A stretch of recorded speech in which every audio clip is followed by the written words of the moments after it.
I've been working with staff on improving our infrastructure and coming up with different projects and then how we are going to pay for them.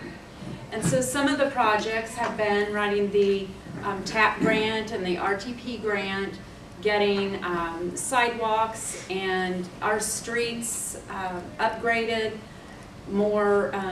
just more ability for people to move through the community, whether you're on a bike or wheelchair. Some of the things that have been brought up to me have been, for instance, down at North Street, a crosswalk maybe down over there by Capital Region, and then the sidewalk going down north. Another concern has been a crosswalk over at McDonald's, and then some of the widening of Business 52, 54, maybe sidewalks down through there. So those are all some things that we've been discussing as staff. And then also we've been looking at funding and talking with MoDOT on that. And so we are excited about working with this organization and trying to get the community involved so we can have more sidewalks. And the big thing is safety for our kids and the adults that would prefer to walk than drive their cars. And so our key challenge is going to be how to pay for all this.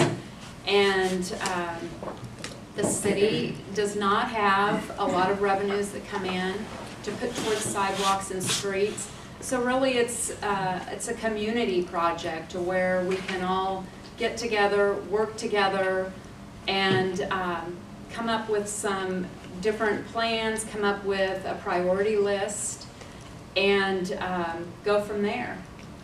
Think about what a walking school bus would be.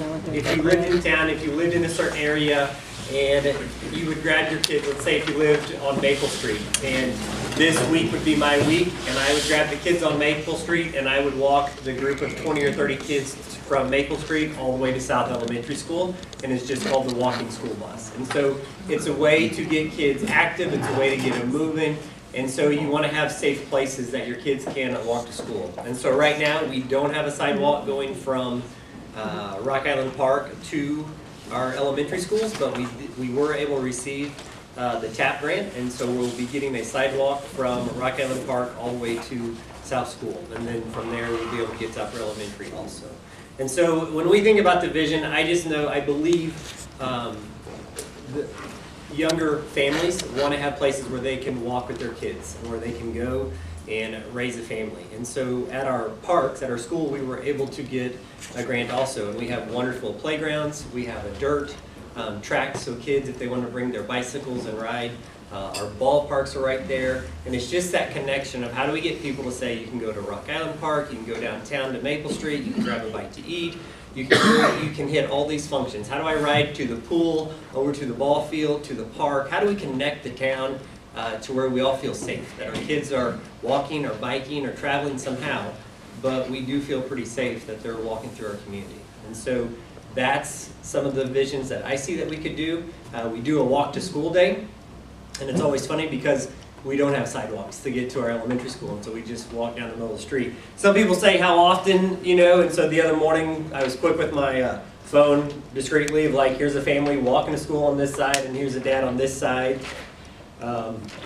Walking back after you'd already dropped their kids off. And so parents really do walk to our school, and there's, with it being wet right now, when they're walking in the grass, it's muddy, and you can see, like, there's buses coming down, and we've got people on both sides of the road walking, and to me, that's not the safest thing for our kids to be doing. And so just excited about our project and how this can move into some better things for our community. And any questions? You do know we put a sidewalk into the middle school. A lot of people do ask, why do we do it on Oak Street?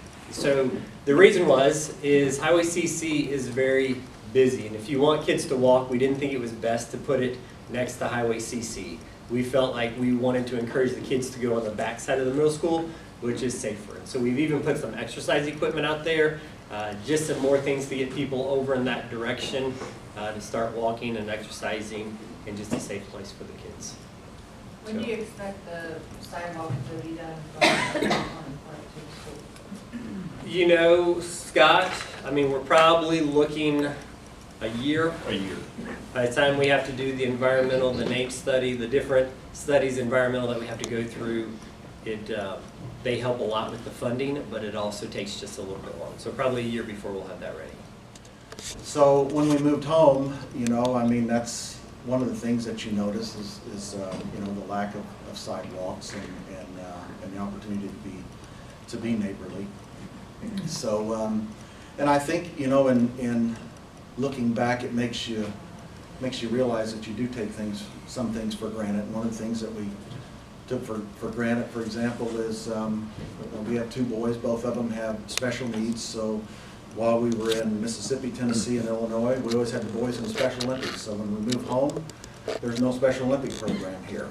And so we had the 2 programs that were closest to us, Jeff City and Russellville. So we used Russellville for about a year, maybe 2. And so I was complaining to my wife about not having a Special Olympic program here in Eldon, and she said, well, if you want a Special Olympic program in Eldon, start one. So we did. So we're in our 10th year, and we average about 30 athletes a year.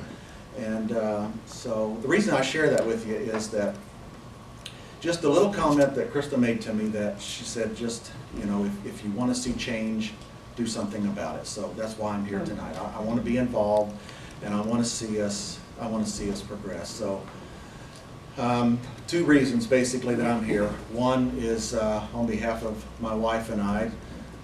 Poor Dr. Griswold was for 10 years beat on me to lose weight, and through diet and exercise, so I'm overweight, out of shape. So it literally took him 10 years, and finally one day he said, I hate to do this, but we're going to have to make a change. So he takes out a club and hits me over the head, and he says, hopefully that knocks some sense into you. So it did.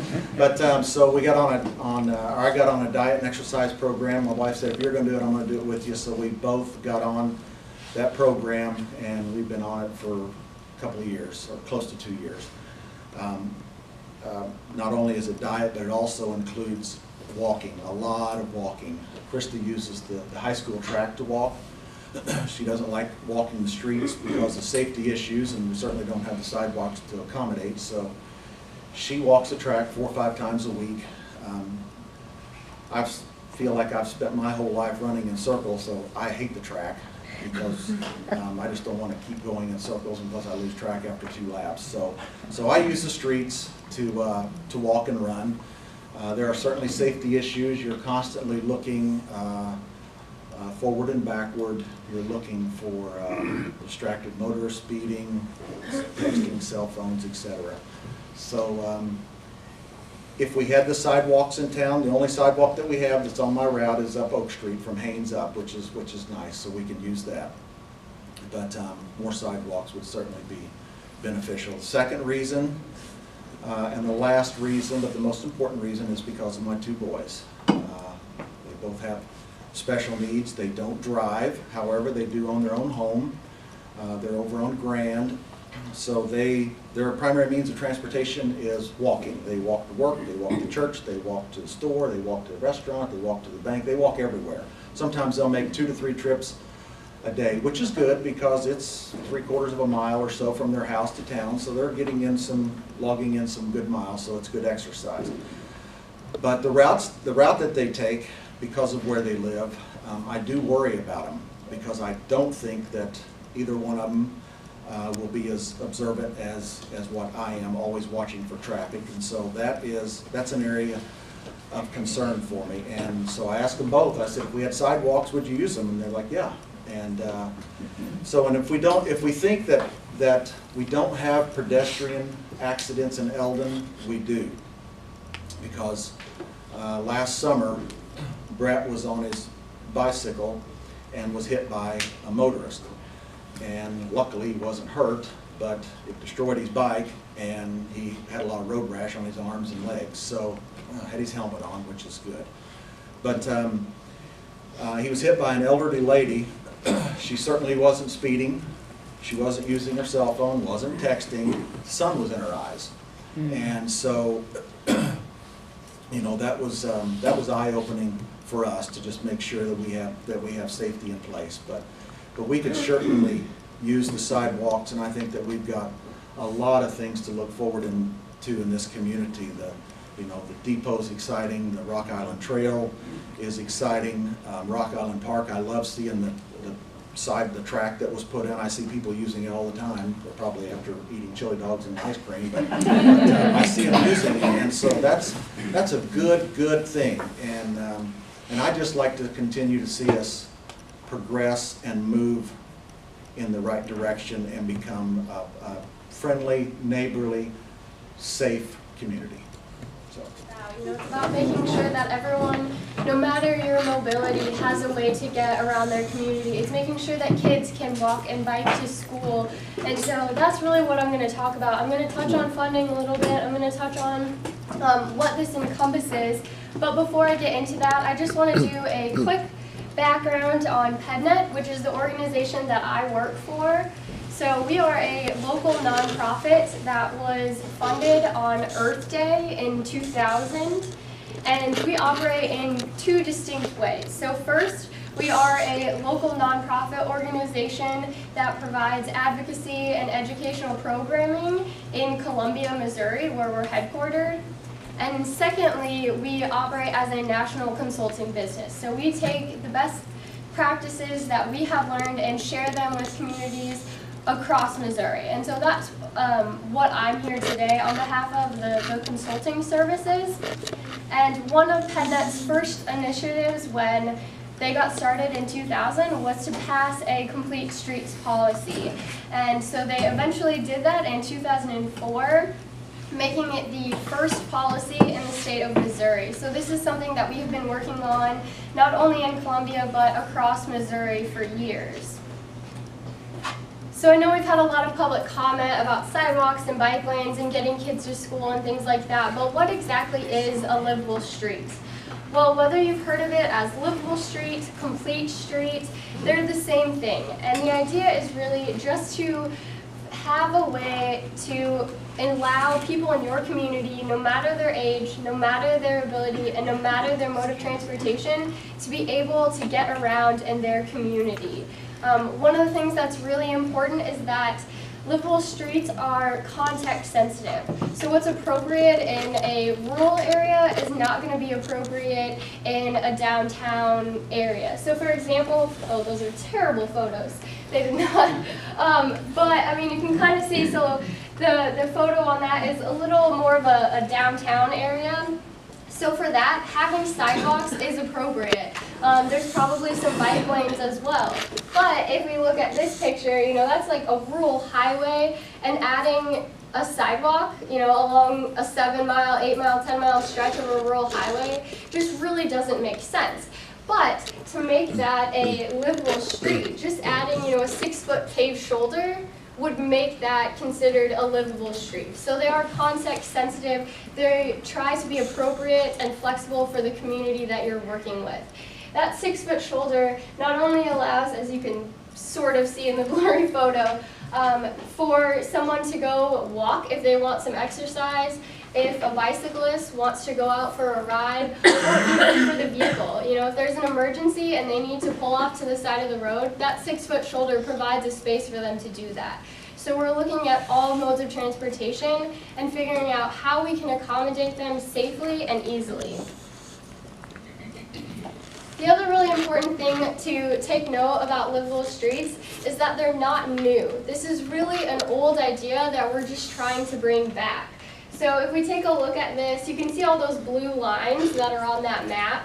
That's actually Nevada, Missouri, and the blue lines are the streets that have sidewalks on them. And that little center area is where the city first started. Those are some of the older homes in that community. And when you kind of get out to the outer rim, the outer edges, you can see there's a few sidewalks, but they mainly start to disappear.